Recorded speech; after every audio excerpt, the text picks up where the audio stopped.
welcome back to online classes from Samuels. Okay, in physics we are seeing very beautiful topic that is electricity. Electricity ಬಗ್ಗೆ ನೋಡ್ತಾ ಇದ್ವಿ, ಸಾಕಷ್ಟು videos ಗಳು ಬಂದಿದ್ದಾವೆ. Continuous ಆಗಿ ನೋಡೋದ್ರಲ್ಲಿ ಏನು ಬರ್ತಾ ಇದೆ ಅಂತ ನೋಡೋಣ. We are discussing about one topic called resistance. The symbol of resistance is R. What is the unit of resistance? Tell me. Unit last video ನೋಡ್ಕೊಂಡು ಬರಬೇಕು ನೀವು. Unit ohm. Symbol, this is the symbol of ohm. Okay, what is resistance? Opposition to flow of electrons. Electrons ಓಡ್ತಾ ಇರುತ್ತೆ, ಅದಕ್ಕೆ oppose ಮಾಡಿದ್ರೆ ಅದಕ್ಕೆ resistance ಅಂತ ಕರೀತಾರೆ, ಅಷ್ಟೇ ಮತ್ತೇನಿಲ್ಲ. We have seen ohm's law also. What is ohm's law? ನೆನಪು ಮಾಡ್ಕೊಳ್ಳಿ. The current flowing through a conductor is directly proportional to potential difference across ends of the conductor. ನೆನಪು ಮಾಡ್ಕೊಳ್ಳಿ, ಇದನ್ನೇ ಉಲ್ಟಾ V is directly proportional to I ಅಂತ ಬರೀಬಹುದು. V is equal to IR ಅಂತ ಬರೀಬಹುದು. What is this R? R is nothing but resistance. ಅದೇ resistance, ಅದರ ಬಗ್ಗೆನೇ ಡಿಸ್ಕಸ್ ಮಾಡಬೇಕು. ಇವತ್ತು ರೆಸಿಸ್ಟೆನ್ಸ್ ಬಗ್ಗೆ ಮಾತ್ರನೇ ಡಿಸ್ಕಸ್ ಮಾಡಬೇಕು. Okay, where R is resistance. ಗೊತ್ತಾಯ್ತಾ ಏನ್ ಹೇಳ್ತಿದ್ದೀನಿ ಅಂತ ಹೇಳಿ? ಓಕೆ, ಇನ್ನ ಶುರು ಮಾಡೋಣ. ಏನಿದೆ ಅಂತ ಹೇಳಿ ನೋಡಿ. ಇಲ್ಲಿ ನಾನು ಸಿಂಪಲ್ ಆಗಿ ಡೆಫಿನೇಷನ್ ಕೊಡ್ತೀನಿ ನಿಮಗೆ. ಈ ರೀತಿಯಾಗಿ ಒಂದು ಕಂಡಕ್ಟರ್ ಇದೆ ನನ್ನ ಹತ್ರ. ಕಂಡಕ್ಟರ್ ಅಂದ್ರೆ ವೈರ್ ಇರುತ್ತೆ, just like one wire, but ಇದನ್ನೇ ಈ ರೀತಿಯಾಗಿ ಬರೀತಾ ಇದ್ದೀನಿ ನಾನು ಅಷ್ಟೇ. ಇದರ ಲೆಂತ್ ಎಲ್ಲಿದೆ ಅನ್ಕೊಳ್ಳಿ, ಇದರ ಲೆಂತ್ ಎಲ್ಲಿದೆ. ಆಮೇಲೆ ಇದಕ್ಕೆ ಏನ್ ಮಾಡ್ತೀನಿ ನಾನು? ಬ್ಯಾಟ್ರಿ ಕನೆಕ್ಟ್ ಮಾಡ್ತೀನಿ. ಈ ರೀತಿಯಾಗಿ ಪಾಸಿಟಿವ್ ನೆಗೆಟಿವ್ ಅಂತ ವೋಲ್ಟೇಜ್ ಬ್ಯಾಟ್ರಿ ಕನೆಕ್ಟ್ ಮಾಡಿದೆ. ಏನಾಗುತ್ತೆ ಅವಾಗ? ಈ ಕಡೆ ಪಾಸಿಟಿವ್ ಇದೆ, ಎಲೆಕ್ಟ್ರಾನ್ಸ್ ಗಳು ಈ ಕಡೆ ಓಡಕ್ ಶುರು ಮಾಡ್ತವೆ. ಎಲೆಕ್ಟ್ರಾನ್ಸ್ ಗಳು ಈ ರೀತಿ ಓಡಕ್ ಶುರು ಮಾಡ್ತವೆ. ಅದರ ಅಪೋಸಿಟ್ ಅಲ್ಲಿ ಏನಿರುತ್ತೆ? ಕರೆಂಟ್. ಅದರ ಅಪೋಸಿಟ್ ಅಂದ್ರೆ ಈ ರೀತಿಯ ಕರೆಂಟ್ ಹಿಂಗ್ ಹೋಗಿ ಹಿಂಗ್ ಪಾಸ್ ಆಗಿ ಈ ಕಡೆ ಬರುತ್ತೆ. ಇದಂತೂ ಗೊತ್ತಿದೆ ನಿಮ್ಗೆ, ಹೇಳ್ಕೊಟ್ಟಿದ್ದೀನಿ. ಅದೇ ರೀತಿಯಾಗಿ ಲೆಂತ್ ಎಲ್ ಇತ್ತಲ್ಲ, ಈ ಲೆಂತ್ ಎಲ್ ಬದಲಿ ನಾನು ಏನ್ ತಗೊಳ್ತೀನಿ ಅಂದ್ರೆ 2L ತಗೊಳ್ತೀನಿ. ಎಷ್ಟು ತಗೊಳ್ತೀನಿ? 2L ಅಂದ್ರೆ ಮೀನಿಂಗ್ ಏನು? ಡಬಲ್ ತಗೊಂಡೆ ನಾನು. ಈ ಲೆಂತ್ ಗಿಂತ ಡಬಲ್ ತಗೊಂಡೆ, ಹೆಚ್ಚಿಗೆ ಲೆಂತ್ ತಗೊಂಡೆ ನಾನು. ಹೆಚ್ಚಿಗೆ ಲೆಂತ್ ತಗೊಂಡು ಏನ್ ಮಾಡ್ತೀನಿ?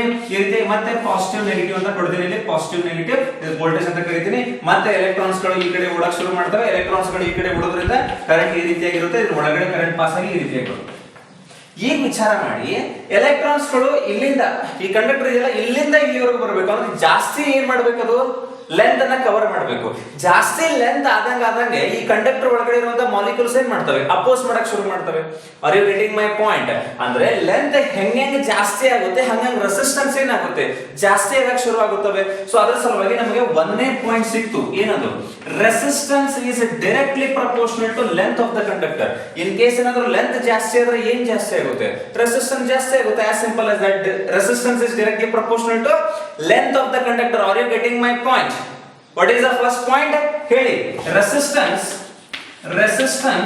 is directly proportional. Resistance is directly proportional to length of conductor or length of material. Length of conductor or length of material, ಏನ್ ಬೇಕಾದ್ರೂ ಅನ್ಬೋದು ನೀವು. ಒಂದೇನ್ ಕ್ಲಿಯರ್ ಆಯ್ತಾ? R is directly proportional to length. R is directly proportional to L ಅಂತ ನಿಮ್ಗೆ ಗೊತ್ತಾಯ್ತು. Next ನೋಡಿ, ಇಲ್ಲಿ ಇನ್ನೊಂದು ಪ್ಯಾರಾಮೀಟರ್ ಇದೆ. ಈ ರೀತಿಯಾಗಿ ಮತ್ತೆ ಒಂದು ಕಂಡಕ್ಟರ್ ತಗೊಂಡೆ. ಓಕೆ, ಲೆಂತ್ ಅಂತೂ ಅಷ್ಟೇ ಇದೆ, L ಇದೆ. ಆಮೇಲೆ ಈ ರೀತಿಯಾಗಿ ಬ್ಯಾಟರಿ ಕನೆಕ್ಟ್ ಮಾಡಿದೆ, ಪಾಸಿಟಿವ್ ನೆಗೆಟಿವ್ ಅಂತ. ಆಮೇಲೆ ಎಲೆಕ್ಟ್ರಾನ್ ಈ ಕಡೆ ಓಡ್ತು, ಅದ್ರ ಸಲ ಕರೆಂಟ್ ಈ ರೀತಿಯಾಗಿ ಬಂತು. ನಿಮ್ಗೆಲ್ಲ ಗೊತ್ತಾಯ್ತು, ಅದಂತೂ ನಿಮ್ಗೆ ಗೊತ್ತಿದೆ, ಅದ್ರ ಬಗ್ಗೆ ಏನು ಹೇಳೋ ಅವಶ್ಯಕತೆ ಇಲ್ಲ. ಈಗ ಏನ್ ಮಾಡಿದೆ? ಈ ಏನ್ ಕಂಡಕ್ಟರ್ ಇದೆಯಲ್ಲ, ಇದ್ರ ಏರಿಯಾ ಎ ಇದೆ. ಕಂಡಕ್ಟರ್ ಒಂದು ಸಣ್ಣದು ಬರಬಹುದು, ಆಮೇಲೆ ಇನ್ನೊಂದು ದೊಡ್ಡ ನೋಡ್ರಿ, ಸಣ್ಣ ಕಂಡಕ್ಟರ್ ಇದೆಯಾ, ಈ ರೀತಿಯಾಗಿ ಸಣ್ಣ ವೈರ್ ಇದು. ಆಮೇಲೆ ಇನ್ನೊಂದು ದಪ್ಪ ವೈರ್ ಇರ್ಬೋದು. ಸಣ್ಣ ವೈರ್ ಒಂದಿರುತ್ತೆ, ದಪ್ಪ ವೈರ್ ಇರುತ್ತೆ. ಅದಕ್ಕಿಂತ ದೊಡ್ಡ ವೈರ್ ಫ್ಯಾಕ್ಟರಿಯಲ್ಲಿ ನೋಡಿದ್ರೆ ಎಷ್ಟು ದಪ್ಪ ವೈರ್ ಇರುತ್ತೆ? ಇಷ್ಟು ದಪ್ಪ ವೈರ್ ಇರುತ್ತೆ.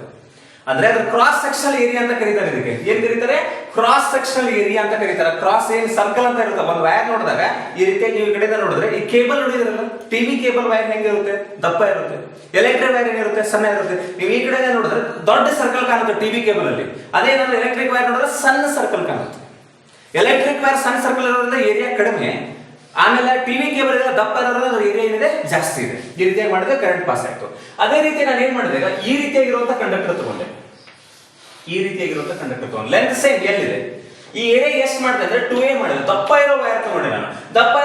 ಏನ್ ಮಾಡಿದೆ? ಮತ್ತೆ ಪ್ಲಸ್ ಮೈನಸ್ ಅಂತ V ಅಂತ ಹಾಕಿದೆ. ಈಗ ನೋಡಿ, ಇಲ್ಲಿ ಜಾಸ್ತಿ ಎಲೆಕ್ಟ್ರಾನ್ಸ್ ಓಡ್ತಾವ, ಇಲ್ಲಿ ಜಾಸ್ತಿ ಎಲೆಕ್ಟ್ರಾನ್ಸ್ ಓಡ್ತಾವ, ಇಲ್ಲಿ ಕಡಿಮೆ ಎಲೆಕ್ಟ್ರಾನ್ಸ್, ಯಾಕಂದ್ರೆ ಸಣ್ಣ ವೈರ್ ಇದೆ ಇದು. ಆಮೇಲೆ ಇಲ್ಲಿ ಏನಾಗುತ್ತೆ ನೋಡಿ, ಈ ರೀತಿಯಾಗಿ ಎಲೆಕ್ಟ್ರಾನ್, ಇಲ್ಲಿ 4 ಎಲೆಕ್ಟ್ರಾನ್ ಓಡಿದ್ರೆ ಇಲ್ಲೆಷ್ಟು ಎಲೆಕ್ಟ್ರಾನ್ಗಳು ಓಡ್ತವೆ? 2 ಎಲೆಕ್ಟ್ರಾನ್ ಮಾತ್ರ ಓಡ್ತವೆ. ಅದೇ ಕಡಿಮೆ ಎಲೆಕ್ಟ್ರಾನ್ ಓಡ್ತಾ ಇದೆ, ಇಲ್ಲೇ ನೋಡ್ತಾ ಇದೆ ಜಾಸ್ತಿ ಎಲೆಕ್ಟ್ರಾನ್ಸ್ ಓಡ್ತಾ ಇದೆ. ಜಾಸ್ತಿ ಎಲೆಕ್ಟ್ರಾನ್ಸ್ ಓಡ್ತಾ ಇದ್ರೆ ಜಾಸ್ತಿ ಕರೆಂಟ್ ಇದೆ ಅಂದ್ರೆ ರೆಸಿಸ್ಟೆನ್ಸ್ ಏನಾಗುತ್ತೆ? ಕಡಿಮೆ ಆಗುತ್ತೆ. ಇಲ್ಲಿ ಕರೆಂಟ್ ಕಡಿಮೆ ಇದೆ, ಆಮೇಲೆ ಇಲ್ಲಿ ಕರೆಂಟ್ ಏನಿದೆ?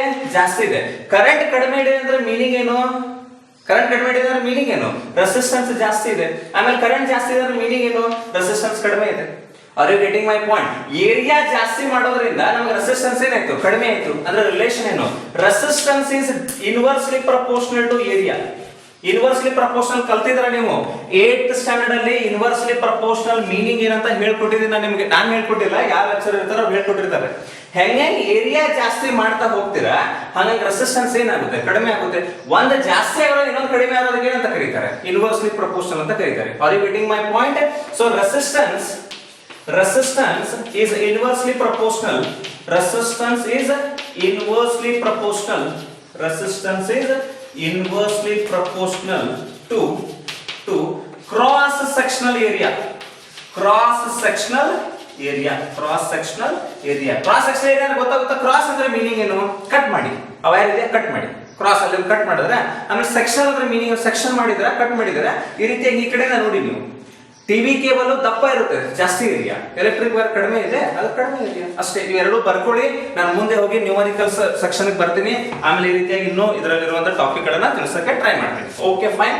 I hope you made a note of all this things. Okay fine. I hope everybody is watching all these videos. ಎಲ್ಲ ವಿಡಿಯೋಗಳನ್ನ ನೋಡ್ತಾ ಇದ್ದೀರಾ, ನೋಟ್ಸ್ ಗಳನ್ನ ಮಾಡ್ತಾ ಇದ್ದೀರಾ, ನ್ಯೂಮರಿಕಲ್ಸ್ ಗಳನ್ನ ಸಾಲ್ವ್ ಮಾಡ್ತಾ ಇದ್ದೀರಾ, ಟೆಕ್ಸ್ಟ್ ಬುಕ್ ಓದ್ತಾ ಇದ್ದೀರಾ, ಎಲ್ಲರೂ ಹಾರ್ಡ್ ವರ್ಕ್ ಮಾಡ್ತಾ ಇದ್ದೀರಾ ಅಂತ ತಿಳ್ಕೊಳ್ತಾ ಇದ್ದೀನಿ. ಯಾವಾಗ ನೀವು ಕ್ಲಾಸಿಗೆ ಬರ್ತೀರಾ ಅವಾಗ ಇನ್ನೂ ಹೆಚ್ಚಿಗೆ ಇಂಟೆಲಿಜೆಂಟ್ ಆಗಿ ಬರ್ಬೇಕು ನೀವು. ಅದೇ ರೀತಿಯಾಗಿ ಸುಮ್ಮನೆ ಬರಬಾರ್ದು. ಓಕೆ, ನೋಡಿ ಇಲ್ಲಿ ಏನಿದೆ ಅಂತ ಅರ್ಥ ಮಾಡ್ಕೊಳ್ಳಿ. ನಾನು ಏನ್ ಹೇಳಿದೆ? ಒಂದೇದು resistance is directly proportional to length.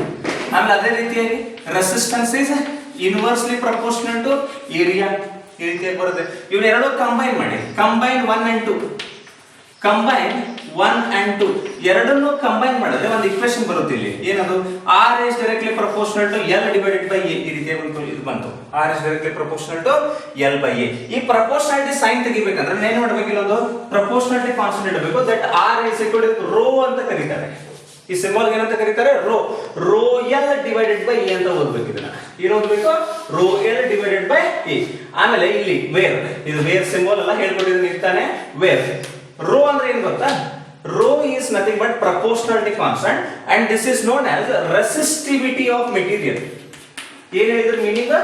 resistivity of material. ಇದಕ್ಕೆ ಏನಂತ ಕರೀತಾರೆ? resistivity of material ಅಂತ ಕರೀತಾರೆ. ಇದೇನು ರೋ ಇದೆಯಲ್ಲ, resistivity of material, only and only it only and it depends only and only on nature of material.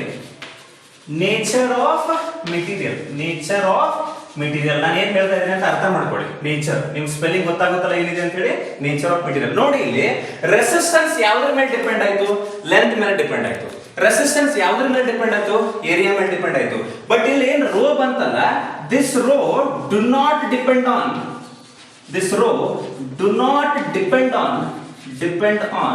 Length and area. ಇದು length ಮತ್ತೆ area ಮೇಲ್ಗಡೆ ಡಿಪೆಂಡ್ ಆಗೋದಿಲ್ಲ. It do not depend upon length and area. It depends only and only on nature of material. ಯಾವ ರೀತಿಯಾಗಿ material ಇದೆ ಅದರ ಮೇಲೆ ಮಾತ್ರ ಡಿಪೆಂಡ್ ಆಗುತ್ತೆ. ಯಾವ ರೀತಿಯಾಗಿ ಮೀನಿಂಗ್ ನೋಡಿ. ಈ ರೀತಿ ನಾನು ಒಂದು ಕಂಡಕ್ಟರ್ ತಗೊಂಡೆ ಈ ರೀತಿಯಾಗಿ. ಇಷ್ಟು ಇದು ಎದರಿಂದ ಇದೆ ಅಂದ್ರೆ ಕಾಪರ್ ಇಂದ ಮಾಡಿದ್ದಾರೆ. ಇದನ್ನ ಎದರಿಂದ ಮಾಡಿದ್ದಾರೆ? ಕಾಪರ್ ಇಂದ. ಆಮೇಲೆ ಇದ್ರ ಲೆಂತ್ ಎಷ್ಟಿದೆ? L ಇದೆ. ಈ ಲೆಂತ್ ಟೋಟಲ್. ಆಮೇಲೆ ಇದ್ರ ಕ್ರಾಸ್ ಸೆಕ್ಷನ್ ಏರಿಯಾ ಎಷ್ಟಿದೆ? A. ಹೌದಾ? ಕಾಪರ್. ಇದರ ರೆಸಿಸ್ಟಿವಿಟಿ ಎಷ್ಟು ಬರೀತೀನಿ ಅಂದ್ರೆ ರೋ ಸಿ ಅಂತ ಬರೀತೀನಿ ನಾನು. ರೋ ಸಿ ಅಂತ ರೆಸಿಸ್ಟಿವಿಟಿ ಆಫ್ ಕಾಪರ್ ಅಂತ ಮೀನಿಂಗ್. ನೆಕ್ಸ್ಟ್ ಅದೇ ರೀತಿಯಾಗಿರುವಂತದ್ದು ಸೇಮ್ ಅದೇ ರೀತಿಯಾಗಿರುವಂತದ್ದು ಲೆಂತ್ ನು L, ಆಮೇಲೆ ಕ್ರಾಸ್ ಸೆಕ್ಷನಲ್ ಏರಿಯಾನು ಸೇಮ್ ಅದೇ A ಇದೆ. ಈ ರೀತಿಯಾಗಿ ತಗೊಂಡೆ. ಇದನ್ನ ಏನ್ ತಗೊಂಡಿದ್ದೇನೆ ಅಂದ್ರೆ ವುಡ್ ಇಂದ ಮಾಡಿದ್ದೀನಿ. ಇದರಿಂದ ಮಾಡಿದ್ದೀನಿ ವುಡ್, ಕಟ್ಟಿಗೆ. ಇದಕ್ಕೆ ರೋ W ಅಂತ ಬರೀತೀನಿ. Rho W. ಎರಡು length same, area same, length same, area same, ಎಲ್ಲ ಸೇಮ್ ಇದಾವೆ. ಬಟ್ ಯಾವ್ದ್ರ ರೆಸಿಸ್ಟಿವಿಟಿ ಹೆಚ್ಚಿರುತ್ತೆ ಹೇಳಿ? ವುಡ್ ಅಂದ್ರೆ ಮೀನಿಂಗ್ ಏನು? ಇದು ಏನೋ ವುಡ್ ಅಂದ್ರೆ ಎಲೆಕ್ಟ್ರಾನ್ಸ್ ಬಿಡೋದೇ ಇಲ್ಲ ಅದು. ಅಂದ್ರೆ ಇದರ ರೆಸಿಸ್ಟಿವಿಟಿ, ವುಡ್ ರೆಸಿಸ್ಟಿವಿಟಿ ಏನಿದೆ? ಜಾಸ್ತಿ ಇದೆ, ಸಿಕ್ಕಾಪಟ್ಟೆ ಜಾಸ್ತಿ ಇದೆ. ಈ ರೀತಿಯಾಗಿ ಬಿಡಿದ್ರೆ ಸಿಕ್ಕಾಪಟ್ಟೆ ಜಾಸ್ತಿ ಇದೆ ಅಂತ ಮೀನಿಂಗ್. ಗ್ರೇಟರ್ ಅಂತ. The resistivity of wood is very high than resistivity of copper. ನೋಡಿ ಇಲ್ಲಿ ಲೆಂತ್ ಸೇಮ್ ಇದೆ, ಏರಿಯಾ ಸೇಮ್ ಇದೆ, ಎಲ್ಲ ಸೇಮ್ ಇದೆ. ಎಲ್ಲ ಸೇಮ್ ಇದ್ರೂ ಕೂಡ ವುಡ್ ರೆಸಿಸ್ಟಿವಿಟಿ ಏನಿದೆ? ಸಿಕ್ಕಾಪಟ್ಟೆ ಜಾಸ್ತಿ ಇದೆ. ಕಾಪರ್ ರೆಸಿಸ್ಟಿವಿಟಿ ಏನಿದೆ? ಕಡಿಮೆ ಇದೆ. Are you getting my point? So it depends upon nature of material. ಇದು ಮೆಟಲ್, ಇದು ಏನು ಕರೆಂಟ್ ಮತ್ತೆ ಹೀಟ್ ಅನ್ನ ಪಾಸ್ ಮಾಡೋದು. ಇದು ಇನ್ಸುಲೇಟರ್ ವುಡ್ ಅಂದ್ರೆ ಇದು ಕರೆಂಟ್ ಎಲೆಕ್ಟ್ರಾನ್ಸ್ ಅನ್ನ ಪಾಸ್ ಮಾಡೋದಿಲ್ಲ. ಅದಕ್ಕೆ ಇದು ರೆಸಿಸ್ಟಿವಿಟಿ ಸಿಕ್ಕಾಪಟ್ಟೆ ಹೈ ಇದೆ. ಅದರ ಬಗ್ಗೆ ನಾನು ಹೇಳ್ತಾ ಹೋಗ್ತೀನಿ ಏನಿದೆ ಅಂತ ಹೇಳಿ ಇವತ್ತು ಮಾಡ್ಕೊಳ್ಳಿ. ಸದ್ಯಕ್ಕೆ ಅಂದ್ರೆ ಇಷ್ಟು ಬರ್ಕೊಳ್ಳಿ. This is very important formula, very very important. ಇದು ಇಂಪಾರ್ಟೆಂಟ್. ಇದ್ರ ಮೇಲ್ಗಡೆ ಸಾಕಷ್ಟು ನ್ಯೂಮರಿಕಲ್ಸ್ ಗಳನ್ನ ನಾವು ಮಾಡಕ್ ಶುರು ಮಾಡ್ತೀವಿ. Make a note of this things. Let's get into next section. ಗೊತ್ತಾಯ್ತಾ? ಆರ್ ಇಸ್ ಈಕ್ವಲ್ ಟು ಏನ್ formula? Rho L by A. ಏನ್ ಹೇಳಿ? R is equal to rho L by A. ಏನ್ ಹೇಳಿ ಇನ್ನೊಂದ್ಸರಿ? R is equal to rho L divided by A. ಗೊತ್ತು ಮಾಡ್ಕೊಳ್ಳಿ. R equal to rho L by A. ಬಾರಿ ಬಾರಿ ಹೇಳಿ ನೆನಪಾಗ್ಬಿಡ್ಬೇಕು, ಬೈಹಾಟ್ ಆಗ್ಬಿಡ್ಬೇಕು. ಅದು ಬೈಹಾಟ್ ಆದ್ರೆ ಮಾತ್ರ ನಿಮಗೆ ನ್ಯೂಮರಿಕಲ್ಸ್ ಮಾಡಕ್ಕೆ ಶುರು ಆಗುತ್ತೆ. ಇಲ್ಲೆಲ್ಲಾದ್ರೂ ಮೂಲೆಯಲ್ಲಿ ಬರ್ಕೊಂಡ್ಬಿಡ್ತೀನಿ. R is equal to rho L divided by A. ಈ ರೀತಿಯಾಗಿರುವಂತದ್ದು ಫಾರ್ಮುಲಾ ನಿಮಗೆ ಗೊತ್ತಿರಲಿ. ಕ್ವಶನ್ ಮಾಡಕ್ ಶುರು ಮಾಡೋಣ. ಓಕೆ, ಕ್ವಶನ್ ಒಂದೇ ಕ್ವಶನ್ ತಗೊಳ್ಳಿ. ಏನಿದೆ ಅಂತ ಹೇಳಿ ಸ್ಟಾರ್ಟ್ ಮಾಡಿ. Question ಬರ್ಕೊಳ್ಳಕ್ಕೆ. A conductor's length is doubled.